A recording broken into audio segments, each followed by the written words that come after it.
Pandey classes को join करने के लिए हमारे YouTube channel Pandey classes by Parikshit Pandey को सब्सक्राइब करें। Good morning all of you. मैं परीक्षित पांडे एक बार फिर से आप सभी का आपके अपने YouTube channel Pandey classes by Parikshit Pandey में तहे दिल से हार्दिक अभिनंदन में स्वागत करता हूं। साथियों, पिछली क्लास में मैंने आपको नरेशन में पास्ट इंडेफिनिट टेंस पढ़ाया हुआ था, जिसमें कि मैंने आपको ये भी बताया था कि नरेशन मुख्यतः 6 टेंसों की बनती है, जिसमें से मैंने 5 को समाप्त कर दिया था और आज आपके सामने लास्ट टेंस का है पास्ट कॉन्टिन्यूअस। तो आज हम यहाँ पर इसका इनडायरेक्ट स्पीच बनाना सीखेंगे। लेकिन कुछ बच्चों के कमेंट्स आ रहे थे कि सर ऐसा क्यों होता है कि आरवी किसे कहते हैं। कमेंट्स आ रहे थे बच्चों की किसे आरवी कहते हैं, किसे आरएस कहते हैं। तो मैंने बताया था कि सिंगल कामा के अंतर्गत लिखा गया सेंटेंस आरवी कहलाता है, जिसका फुल फॉर्म होता है रिपोर्टिंग वर्ब, और डबल इन्वर्टेड कामा के अंदर बंद सेंटेंस को आरएस कहा जाता है। तो इस तरीके से सिंगल कामा के अंतर्गत लिखा गया बच्चों क्या सेंटेंस होता है, आरवी होता है, और डबल इन्वर्टेड कामा के अंतर्गत लिखा गया सेंटेंस आरएस कहलाता है। तो इसमें हम आपको आज बताते हैं पास्ट कॉन्टिन्यूअस। ध्यान रखना, जब हमारी आरवी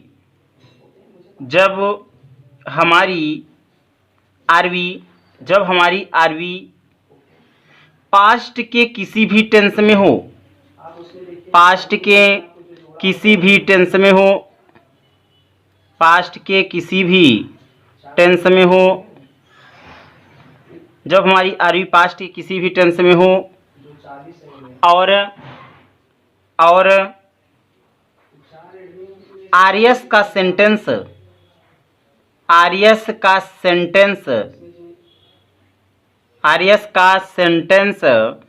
पास्ट कॉन्टिन्यूअस टेंस के तहत हो, पास्ट कॉन्टिन्यूअस टेंस के तहत हो, तब उसका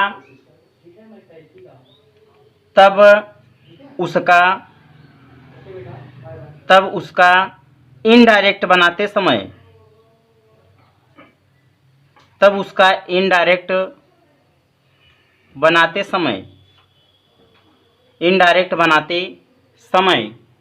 पास्ट कॉन्टिन्यूअस टेंस को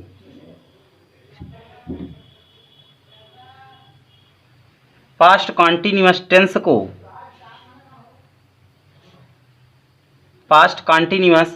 को पास्ट परफेक्ट कॉन्टिन्यूअस टेंस में बदल देते हैं। पास्ट परफेक्ट कॉन्टिन्यूअस टेंस में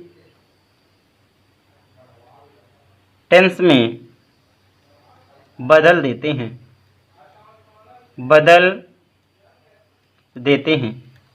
पास्ट कॉन्टिन्यूअस टेंस में बदल देते हैं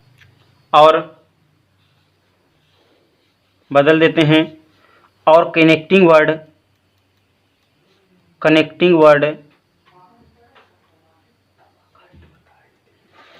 वर्ड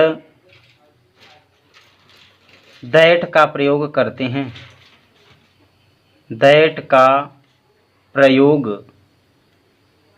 हैं। अब आज से बच्चों को एक चीज़ की दिक्कत नहीं होगी। जिन बच्चों को आरवी और आरएस में प्रॉब्लम होती थी, इस वीडियो में लास्ट तक बने रहिएगा और देख लीजिए कि आरवी और आरएस में जो प्रॉब्लम आपको होता था, अब आपको प्रॉब्लम्स नहीं होने वाला है। ठीक है, तो चलते हैं इसके एग्जाम्पल्स की तरफ। तो ध्यान दीजिए, जैसे मान लीजिए लिखा है आपके सामने कि सी सेड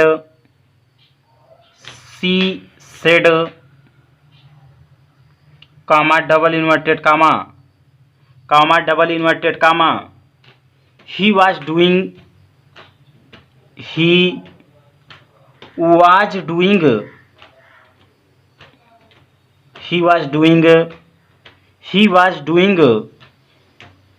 his homework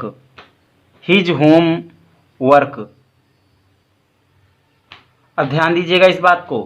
मैंने आपको बताया था कि सिंगल कामा के अंतर्गत लिखा गया सेंटेंस आरवी कहलाता है। तो बच्चों ये आपकी आरवी है, अब जो इधर का सेंटेंस है वो आपका आरएस है। निश्चित नहीं है कि आरएस आपका इसी तरफ होगा, आरएस इधर भी हो सकता है, आरवी इधर भी हो सकती है, लेकिन आप पहचानेंगे कैसे? ध्यान दीजिए, सिंगल कामा के अंतर्गत देखो, जहाँ यहाँ सिंगल लगा है इसके पहले कोई कामा है नहीं है, सिंगल कामा के अंतर्गत लिखा गया सेंटेंस आरवी कहलाता है। और जो डबल इन्वर्टेड कामा में सेंटेंस लिखा हुआ है, देख रहे हैं ऐसे बंद है दोनों तरफ से, देख रहे हैं नहीं? तो डबल इन्वर्टेड कामा के अंतर्गत लिखा गया सेंटेंस ये क्या कहलाता है? ये आपका आरएस कहलाता है। आरवी का मतलब रिपोर्टिंग वर्ब, आरएस का मतलब रिपोर्टेड स्पीच। ठीक है, तो यहाँ लिखा है सी सेड, उसने कहा। ए कामा मीन्स की he was doing his homework, he means वह, वॉज डूइंग मीन्स कर रहा था, हिज मीन्स अपना, होमवर्क मीन्स गृह कार्य, वह अपना गृह कार्य वॉज डूइंग कर रहा था। तो बच्चों इसका आपको बनाना है इनडायरेक्ट। कैसे बनाएंगे? ध्यान दीजिए, यहाँ लिखा है सी सेड, उसने कहा। तो बच्चों जो हमारी आरवी है पास्ट में है, तो इसका मतलब आरएस का सेंटेंस जो है इसका टेंस परिवर्तित होगा। ये जो टेंस है पास्ट कॉन्टिन्यूअस का है, तो पास्ट कॉन्टिन्यूअस जाता है कहाँ? पास्ट परफेक्ट कॉन्टिन्यूअस, जिसकी हेल्पिंग वर्ब क्या होती है? हैड बीन होती है। और इसकी दो सहायक क्रियाएं होती हैं, एक वाज होती है और एक वर होती है। ठीक है, तो इसको बदलेंगे तो हो जाएगा सी सेड। टोल्ड नहीं बदलेगा क्योंकि इसके बगल कुछ लिखा नहीं है, अर्थात ऑब्जेक्ट नहीं है। कामा डबल इन्वर्टेड कामा की जगह कनेक्टिंग वर्ड लगाएंगे क्या? दैट। ही जो है ही थर्ड पर्सन का करता है, थर्ड पर्सन का करता नो चेंजे, बदलता नहीं है। तो थर्ड पर्सन के अंतर्गत कौन कौन आते हैं? ही, सी, इट, दे आदि नाम जो होते हैं। ठीक है, तो ही का ही रहेगा। अब ए है पास्ट कॉन्टिन्यूअस, ये जाएगा पास्ट परफेक्ट कॉन्टिन्यूअस में, उसकी हेल्पिंग वर्ब होती है हैड बीन। क्या होती है? Had been. यहाँ लिखा है डूइंग, तो वही लिखेंगे डूइंग। हिज जो है ही का एडजेक्टिव है, ये थर्ड पर्सन का है, नहीं बदलेगा, यही रहेगा हिज। ये क्या लिखा है? होमवर्क। ठीक है, तो बच्चों यही हो गया इसका क्या? सलूशन। चलते हैं नेक्स्ट एग्जाम्पल की तरफ। अगला जैसे लिखा है I said comma double inverted comma very big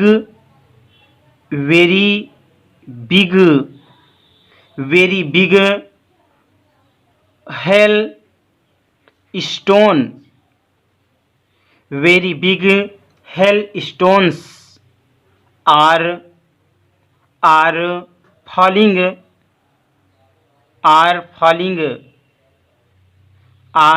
falling from the clouds।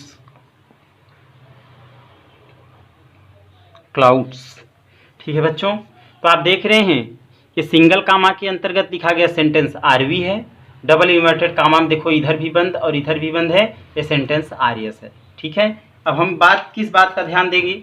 ध्यान देना है कि आई सेड जो है पास्ट इंडिफिनिट है, तो पास्ट इंडिफिनिट है। इधर का सेंटेंस जो है, सॉरी यहाँ वाज है, यहाँ वाज होगा। ठीक है, तो ये पास्ट कॉन्टिन्यूअस है, पास्ट कॉन्टिन्यूअस जाता है पास्ट परफेक्ट कॉन्टिन्यूअस में। ठीक है, इसका अर्थ क्या होगा? ध्यान रखना, आई सेड मैंने कहा ए कामा मीन्स की वेरी बिग हेल स्टोन्स।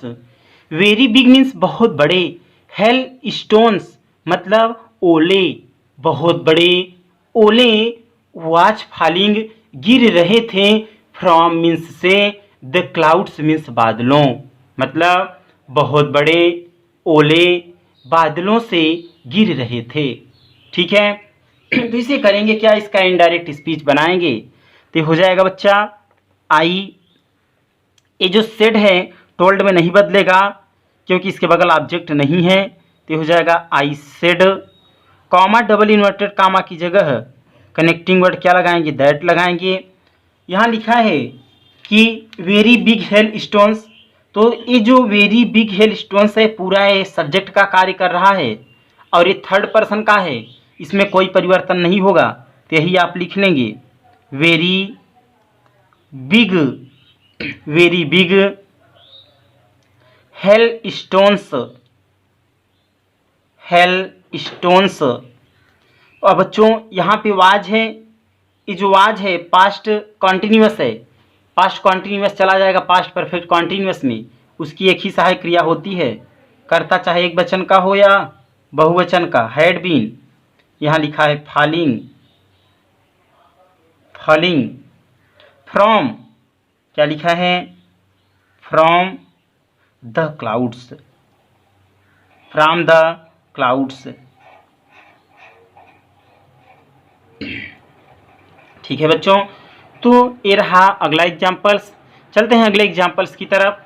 आप लोग कॉपियाँ नोट बना करके नोट करें, उसमें अच्छे से समझें, जो बातें समझ में आई कमेंट्स करें, मुझसे पूछें। और भी वीडियोस देखने के लिए हमारे प्लेलिस्ट में जा करके वहाँ इंग्लिश के और भी वीडियोस देख लीजिएगा, तभी आप लोगों को नरेशन पूर्णतया समझ में आएगा। तो चलते हैं बच्चों अगले एग्जाम्पल्स की तरफ। एक निगेटिव लेते हैं, निगेटिव सेंटेंस लेकर के आपको समझाते हैं। जैसे लिखा है कि I said to you, I said to you, comma double inverted comma, comma double inverted comma, comma double inverted comma. यहाँ लिखा है दे वर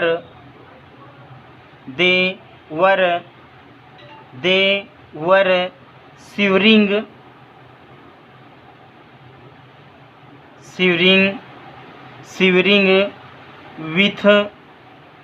विथ कोल्ड। अब ध्यान देना बच्चा, यहाँ लिखा है I said to you, I means मैंने, सेड टू मीन्स कहा, यू मीन्स तुमसे, मैंने तुमसे कहा, ए कामा मीन्स की, they were shivering, they means वे, were shivering, shivering means earth होता है कांपना, दे वर शिवरिंग वे कांप रहे थे, विथ मीन्स से, कोल्ड मीन्स ठंडक से। ठीक है, तो वे ठंड से कांप रहे थे। तो बच्चा ये जो है पास्ट परफेक्ट है, पास्ट परफेक्ट जाता है पास्ट परफेक्ट कॉन्टिन्यूअस में, तो बच्चों ये हो जाएगा। यहाँ लिखा है आई सेड टू बदल जाएगा किसमें, टोल्ड में, I told you, comma double inverted comma या कनेक्टिंग वर्ड क्या लगता है, दैट। दे जो है, दे थर्ड पर्सन का करता है, थर्ड पर्सन का करता, नो चेंज, ये बदलता नहीं है बच्चा, ये हो जाएगा।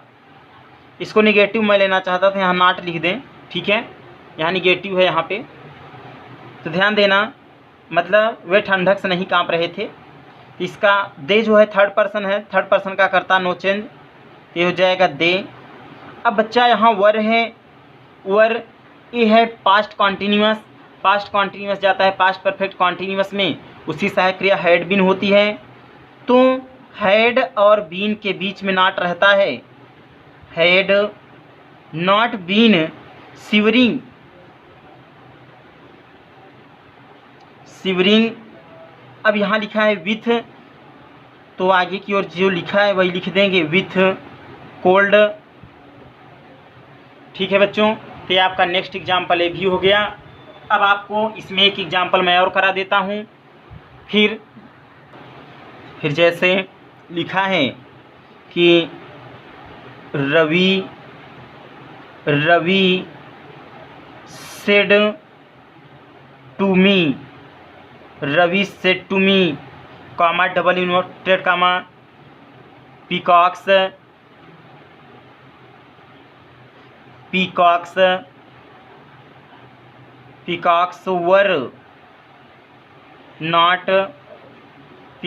वर not dancing,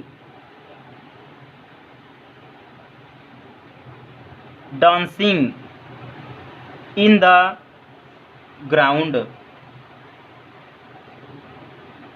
in the ground.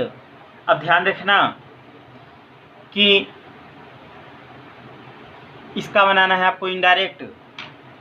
तो बच्चों यहाँ लिखा है कि Ravi said to me, Ravi ने मुझसे कहा। एक कामा मीन्स कि पिकॉक्स मीन्स मोरे अर्थात मोर, बहुत सारे मोर। वर नॉट डांसिंग नहीं नाच रहे थे। इन द ग्राउंड मतलब घेरे में, मतलब बगीचे, मैदान में। ग्राउंड मीन्स मैदान भी होता है, घेरा भी होता है। तो मोर या मोरे, ग्राउंड मतलब इस घेरे में, घेरे में। वर नॉट डांसिंग नहीं नाच रहे थे। इसका इनडायरेक्ट बनाएंगे तो हो जाएगा रवि सेड टू बदल जाएगा टोल्ड में, कामा डबल इन्वर्टेड कामा की जगह मी होगा, रवि टोल्ड ऑब्जेक्ट है मी लिख लेंगे, कामा डबल इन्वर्टेड कामा की जगह कनेक्टिंग वर्ड दैट लगाएंगे। पिकॉक्स थर्ड पर्सन का है सब्जेक्ट, इसमें कोई परिवर्तन नहीं होगा। ठीक है, यहाँ लिखा है वर नॉट डांसिंग, तो ये पास्ट कॉन्टिन्यूस है, जाएगा पास्ट परफेक्ट कॉन्टिन्यूस टेंस में। उसकी सहायक क्रिया होती है हैड बीन, तो हैड और बीन के बीच में नॉट रहता है। उसके बाद बच्चा यहाँ लिखा है डांसिंग, ये हो जाएगा dancing in the ground, in the ground.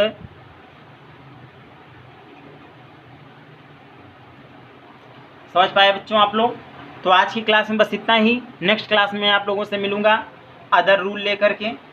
तो पोस्ट को ज़्यादा से ज़्यादा इसे शेयर करें, चैनल को सब्सक्राइब नहीं किया सब्सक्राइब करें, और यदि अगर पसंद आए तो लाइक करना ना भूलें। पांडे क्लासेज को ज्वाइन करने के लिए हमारे YouTube channel Pandey classes by Parikshit Pandey को सब्सक्राइब करें।